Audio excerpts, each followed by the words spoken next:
Hi guys, it's time to go to work whether I like it or not. Relate ka ba?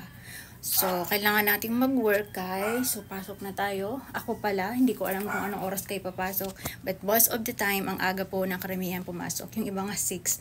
But ako, 7, ang pasok ko, 7 to 3, 7 to 4, 7 to 5. Maximum 7 to 7, which is 4 hours overtime. So, namamulat guys ang mukha ko. Gaya na sabi ko sa inyo kanina, 'di ba? Sa ginamit ko na sabon. And once again, be careful guys kapag bibili kayo ng mga sabon or mga skincare product. Make sure na i-test niyo muna kasi minsan hindi kayo hiyang. Katulad ko, hiyang ako most of the time, but this product hindi ako hiyang, which is ayun, sana okay na siya, namamalat talaga siya.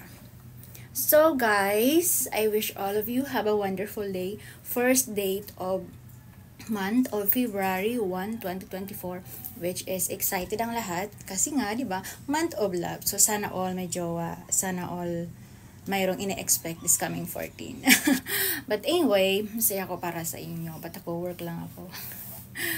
I'm going to work with my workmate, and yeah, I will spend with my daughter and my family.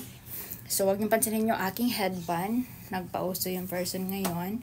I'm so happy. Alam niyo ba yung damit na to, hindi ko to nasusuot ng...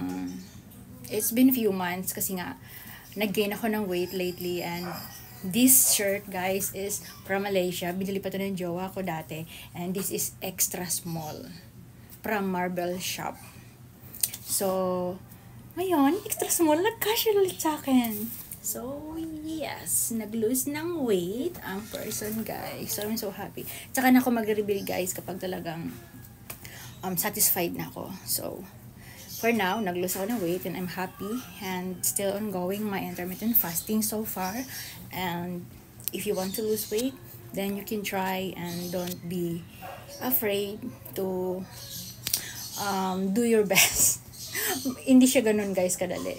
Focus and self-discipline. Pero walang imposible. So yeah, for now, I'm going to work, and all my love to all of you. Mwah.